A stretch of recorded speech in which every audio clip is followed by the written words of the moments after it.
guguddaa taphatee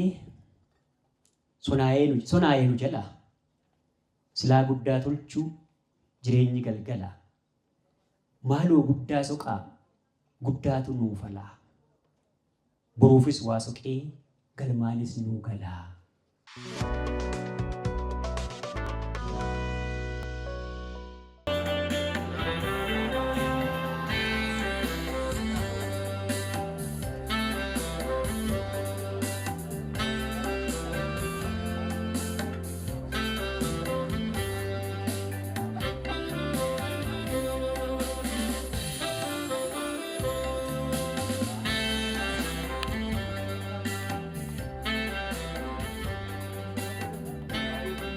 Oromoo manaaf milkiyaatu, Oromoon dhumaaf milkiyaatu, Oromoon kanarraa gara jaatanii taatu.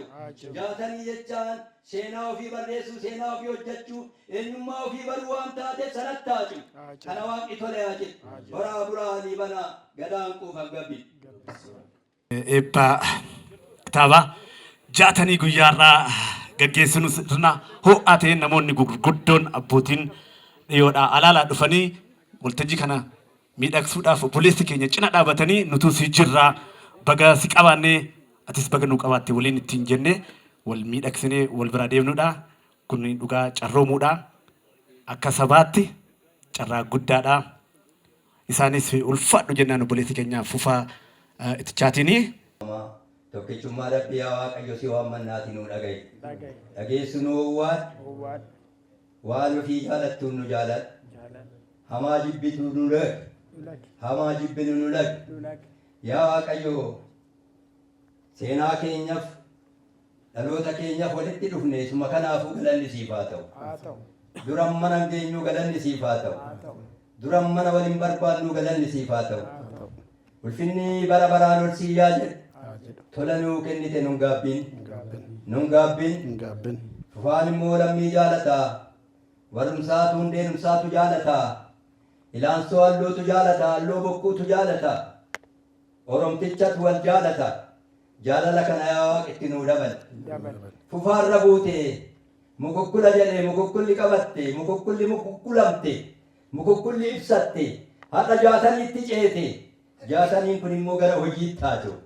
Gara hojii taatu. Jaatanii jechuun hojiidha. Hojii taatu. Wal nu haa jaalachiisu. Nu haa tokkoomsu. Nu haa tokkoomsu. Seenaan keenya yoomumayyuu dabaree keenya haa galmaa'u. Dabaree keenya haa galmaa'u. Calqaba fufaan calqabee itti fufee ilmoon Oromoo hunduu seenaa isaa galmeessu. Seenaa isaa barreessu. Seenaan gootota keenyaa gumaa dhabee nafiin. Seenaa dhabee nafiin. Gumaan dargaggoo keenyaa gumaa dhabee nafiin. Hin nafiin. Jalaa dhufaan barri balaa dubbatu. Haa dubbatu. Waan namaan barbaannu, waan namaan kajeellu keenya namaan kennin. Kan namaa nutti hin dabarsin. Nu haa tokkoomsu. Wal nu haa jaalachiisu. Wal nu haa jaalachiisu. Fufaan umurii dheeraa argatu. Maatii isaa wajjin haa eebbifamu. Warri isa jaalatu isaa wajjin hin birmate hunduu Waaqi isaa jaalatu. Isaa jaalatu. Kun hunduu warra abbaa seenaati. Seenaan kun addaan hin citin. Walii birmachuun seenadha. Seenaan kun addaan hin citin. Kuumaan illee waafe manumsaa taa'ee jaatanii kana haa hordofu. Haa hordofu. Mukukkulli wayi jechaa dhufe. Wayi ibsaa ture. Wayi barbaadaa ture. Jaataniitti cee jaatanii kana hundu barbaadee haa dubbisu. Haa dubbisu. Waaqayyo waliin nu haa jaalatu. Addaan nu bittimsin. Mee yaa Waaqayyo tokkummaa nuu kenni. Nuti tokkummaa ilmaan Booranaa baaneen tuti addaan nu baasin. Warra addaan nu baasu mee nu haa dhiisu. Waaqa sodaatee haa dhiisu. Oromoon hundumaaf milkiyaatu. Oromoon kanarraa gara jaatanii taatu. Jaatanii jechaan seenaa ofii barreessuu, seenaa ofii hojjechuu, eenyummaa ofii baruu waan taateef sanatti taatu. Kana waaqni tole haa jedhu. Horaa buraanii banaa gadaan quufan gabbi. Hayya galatooma egaa mata duree akkuma dugduuba kanatti illee agartan jaatanii jedha. Qola kitaaba gubbaas kana fakkaata. Walaloodha. Mata dureewwan 102 of keessaa qabani. Walaloowwan gaggabaaboon illee jiranii, dhedheeroon illee jiranii. mata dureewwan hedduu qabaa jaalala biyyaa miira gootummaa xiiqii hamilee namatti jajjabeessuu afseenessaa fi duudhaa fi aadaa Oromoo bal'aa as keessatti caqafamee jira. Ga'een isin baatan illee akka gaazexeessitootatti ba'an illee miirri ogummaa garaagaraa keessa namni jiru miira akkamiitiin akka dirqama isaa bahuu qabu illee hamilee akka bifa jajjabeessituun waa baay'ee as keessa caqafamee jira jechuudha. Egaa gaafa kitaaba barreessitu gartee atis bu'aa bahii hedduu keessa dabarta. Kun hojii koo dhaabbataa miti. An hojii biraarraan jira. Ammoo kennaa ganama rabbisii kenne egaa dirqama gadi baasuun yookaan waan keessa keetti tuttuqu sana kitaabarra keessee akka namaafillee gabaarra oolu gochuun dirqama waan taateef itti dadhabe waggoota lama waan akkasii fudhateera. Keessaa soraa kan maxxanfamnillee amma kan hafanillee amma kitaaba kanaa kan bahan jirani. Kana keessaa kan soree saqacca'eedha.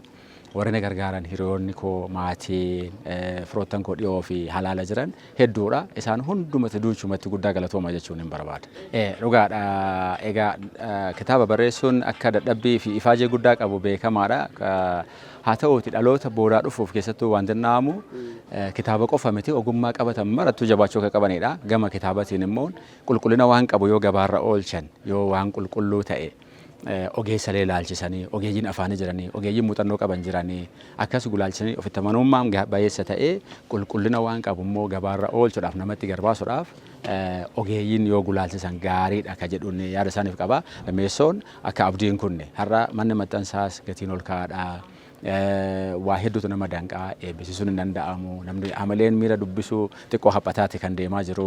Sana hunda qalbii qabachuudhaaniin otoo danda'amee hamilee kutuu abdii kutuu dhiisanii qaama silaasiyaan deeggaruu danda'as dubbisaa kitaaba silaa baasuu danda'an ogeeyyii gulaalchisaa gabaarra akka oolchan yoomiyyuu akka abdiin kunne seenaa uummata kanaa barreessanii haa kaa'ani.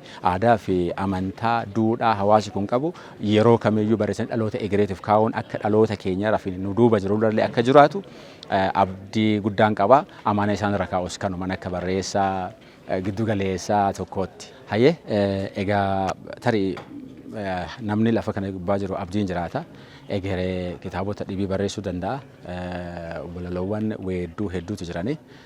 Isaanillee weellistoota waliin wal dubbannee akka gabaarra ooluuf karaarra jirra. Gaafa qilleensarra oolee oolte deebina jechuudha.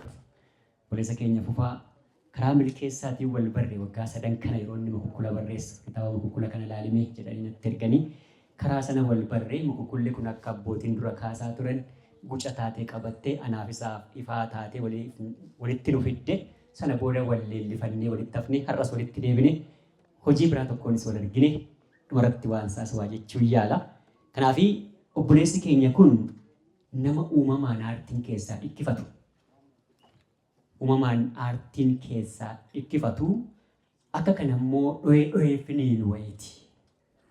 Fufaa tarii namni na caala ollaatti beektan jirtu ani karaan beekuun qaba karaan beeku kana waa dubbadha.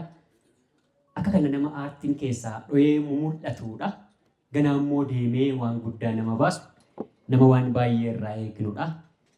Nama hojii aartii fi aartiitti bobba'ee nama kennaa aartii qabu akka dura addisuun kaasaa ture ayyaanni aartii irra jirudha. Kanaaf ani nama kana baay'ee leellifadha.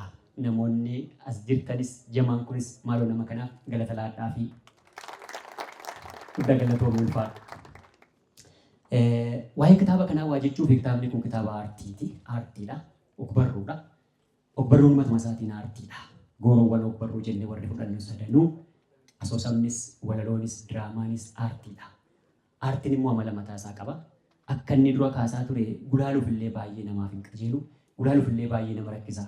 Maaliif keessaayyuu namni walaloo barreessu mirga qaba. Mirga waloon qabu qaba. Afaan seera afaanii cabsuu hin danda'a. Duudhaa hawaasaa cabsuu hin danda'a. Waan jechuu barbaade akkaataa itti jallisee akka dura beennu sanarraa qabeetti jedhu wayii qaba waan ta'eef akka inni jedhe sanatti jalaa bu'uun hin barbaachisu yeroo gulaalanii. Garuu sodaa guddaadhaan yeroo baay'ee irra turre kitaaba kana Fufaa wajjin ilaalaa turre. Fufaan ballee deebiinsi galateeffadhaanii akkaataa itti yaada gulaalaatti ilaaltee baay'ee natti toleera. Fakkii kanarraa kaasnee yaada waliin kaasnee qabna, waa waliin dubbanne qabna. Asii ala isaatii kaastee amma dhumaatti akkaataa itti ilaaltee gulaaltee waa gabbiste anammallee baay'ee na ajaa'ibsiifadha. Guddaa galatoomi. Hamilee kennituuf taanaan caagodhaa kennaa fi jajjabeeffadha. Kitaabni kun akkuma dura isinii kaase aartiidha waan ta'eef namoonni yeroo dubbisanii dhimma kana yeroo beekanii hojii aartii keessa jiru kana beekuun barbaachisaadha. Tarii waggaa sadan kana yeroo mukukkulee eebbisiisnu waa'ee mukukkulaa irratti waan baay'ee dubbanneerra yeroo qabna gaafsana waan ta'eef waan baay'ee kaasneerra hamma aartii kana keessa galuu dhiisuu hin danda'a. Kaasu waa'een aartii kana garuu waan aartii gaafa hojii aartii ilaallu akkamma waan asirraa dhiyaataa ture kana akkamma addisuun yeroo sagantaas waltajjii qabatee ture akkaataa inni taasa'aa ture kana hojii aartii achi keessaa waan nama jalaa dhokatu wayii baay'ee jira waan ta'eef waan dhokatu sanaa dubbistoonni hubachuu qabu jedhee yaada. Hojiin aartii waan beeknu nutti himuu miti gaheen hojii aartii. Waan nuti beeknu kana dubbachuu miti. Ma waan as keessa jiran kun baay'een isaanii walaloo 102 asirra jira. Seensi isaas walaloodha. 105 walaloo asirraa argattan gaafa seentanii dubbistan. Walaloo 105 kana gaafa dubbistanii tokkoon tokkoonsaa hojii aartiitiin faayamee dhamaaf dhamdhama aartii qabaatee bifaaf foolii aartiitiin waan dhiyaateef akkaataan itti dhiyaannee dubbisnee ergaachi keessa jiru keessaa baasnullee nama amala aartii beekuu gaafata. Irra keessa dubbisnaan sadarkaa bohaartiitti dhaabanna. Asoosama baay'ee gaafa dubbisnu, walaloo baay'ee gaafa dubbisnu, waan ogbarruu jedhaman ogbarruu qabnu kana baay'ee gaafa dubbisnu ergaa isaa bira toon ga'in biraa deebina. Maal goonee sadarkuma bohaartiitti, sadarkuma ittiin bohaaruutti, ittiin bashannanuutti waanuma gubbaarra jiru, waan toorarra jiru, wanta laayinimarra yaada jiru qofa fudhanneeti itoo keessa buunee cabsinee miirachi keessa jiru miira hawaasaa, ergaachi keessa jiru ergaa hawaasaa biraan ga'in biraa deebine.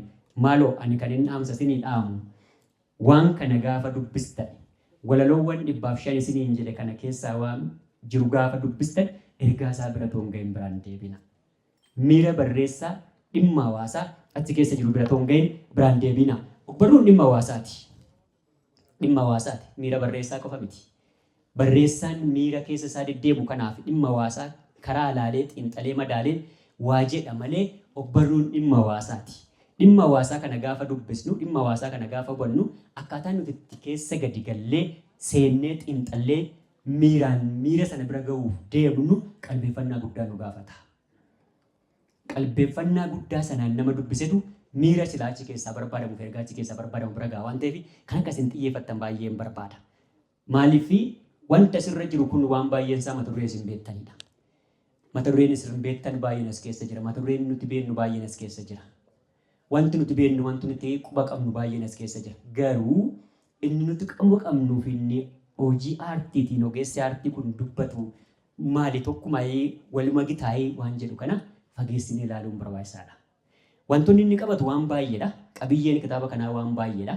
Gaafa xiinxallee baasnu waan guddaa hedduutu keessaa ba'a.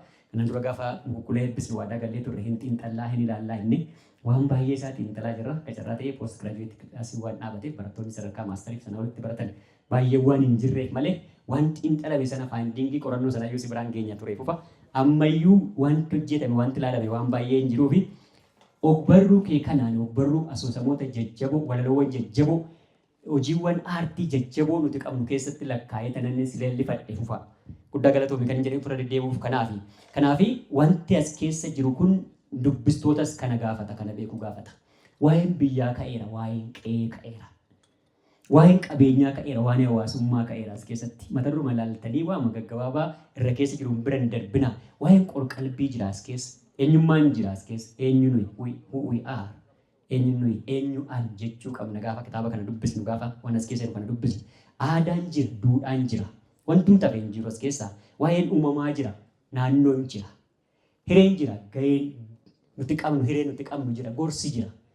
Isaan kana hundumaa obsa qabaachuu, qeequu, beekuu, seenaaf safuu waan inni as keessatti kaase kana hundumasaa namoonni akka wanta ogbarruu keessaa namni argachuu qabu akkasiin argattan hin barbaada. Ogbarruun qola qaba.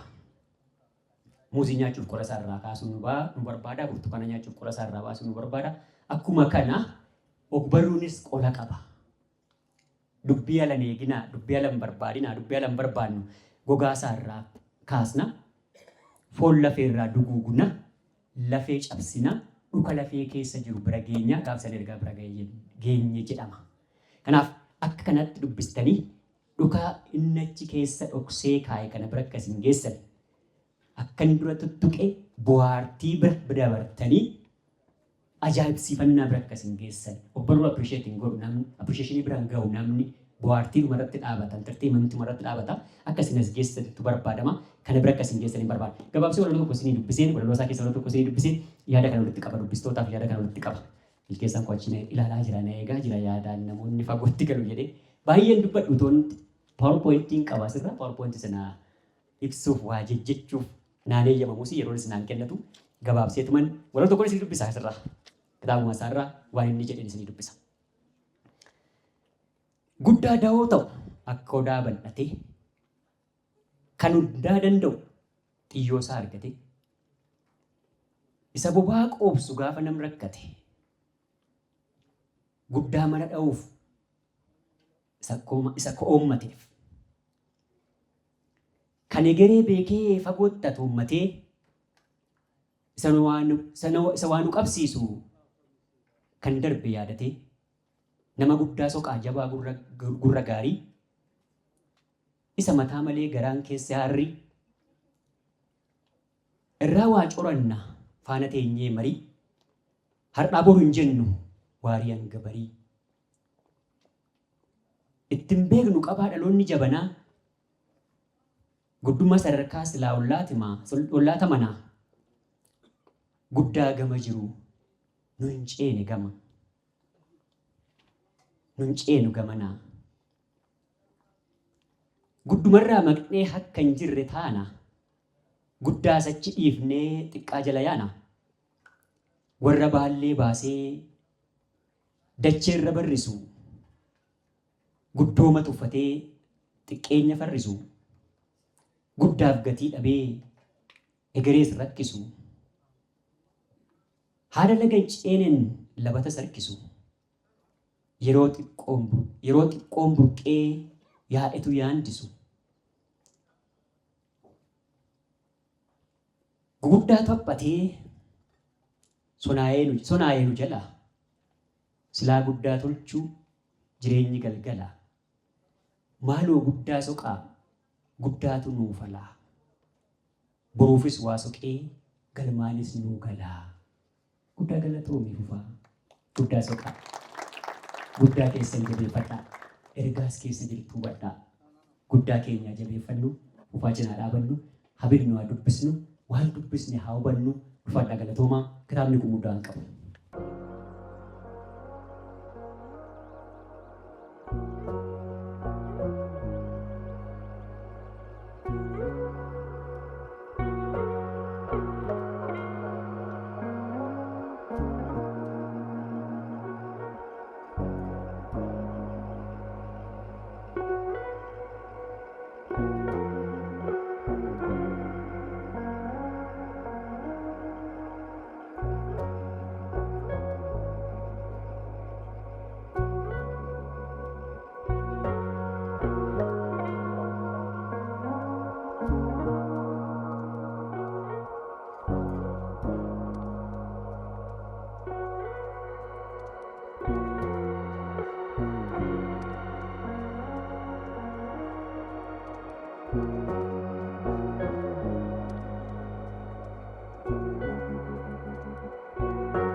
Maqaan koo Duulaa Kafanaan jedhama.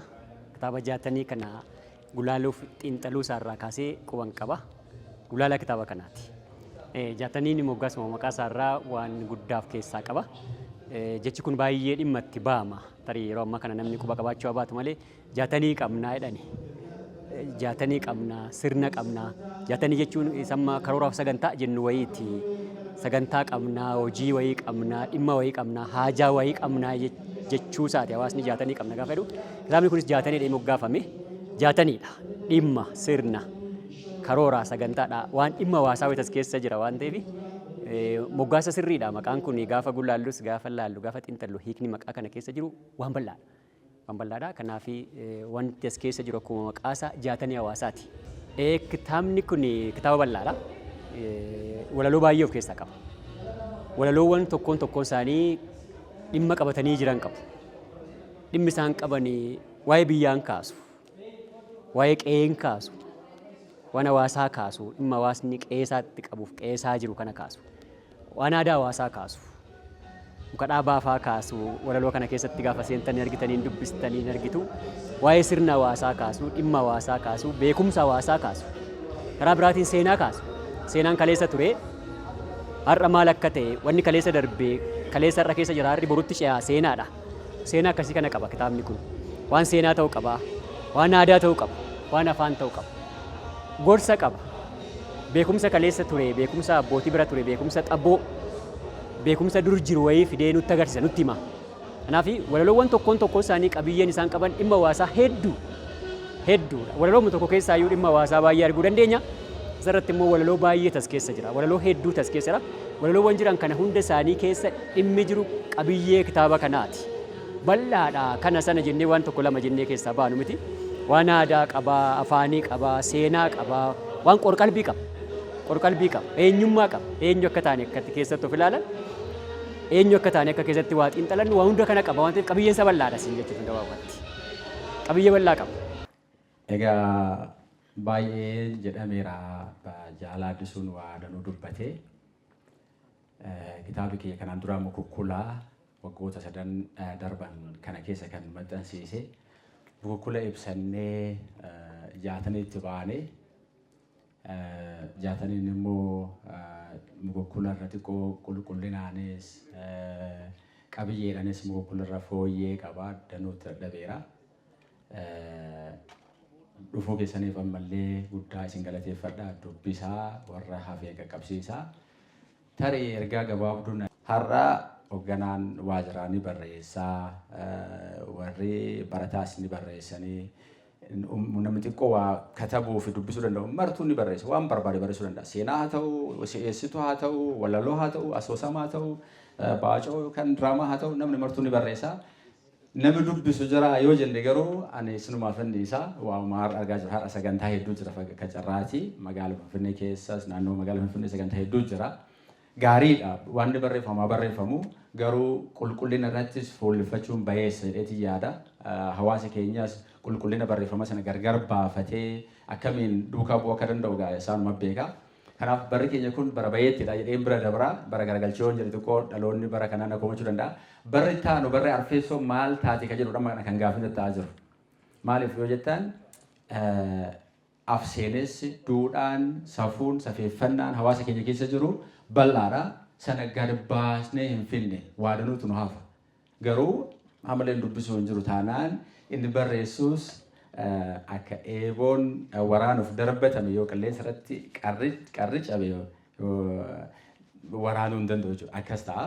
Kanaaf waan barreeffame dubbifamuun bareeda. Barattaanu waggaa 15 duuba kitaabuma waan jedhamuyyuu ni dhabama laaka jedhuun yaada qabate haala teekinooloojii ammatti deemaa jiru kanaan. Kanaaf bara sanagaa tarii bara dukkanaa bara akaakilee fi abaabilee keenya sanatti deebi'ee dhufa yookaan immoo bara ifaa bara abboota keenya sanatti dhufa yookaan barum garagalchoo keenya kanatu itti fufee tarkaanfatee dheetan yaada sana sinumaafan dhiisa. Har'a guyyaa eebbaati. Eebbaa irraa kaafnee naannoo Finfinnee fi Finfinneen alallee kutaalee Oromiyaa adda addaatti egaa mana kitaabaa danuu hin qabnu manneen wayaa aadaati yeroo baay'ee kan kitaaba itti gurguramu warra sanaa fi waayillaan bakkee garaagaraati qabu teessoo isaanii fuula miidiyaa hawaasarra kaayee fi bakka sana akka bitatanidha. Ani yeroo Finfinnee keessa jiraadhaa manneen wayaa aadaa naannoo Jamoo Furii jiran kana bal'inaan raabsiitiin jira. Kutaalee kaanitti immoo akkasuma teessoo isaanii miidiyaa hawaasarra kaayee akka namoonni argatanii bitachuu danda'an gochuuf yaala.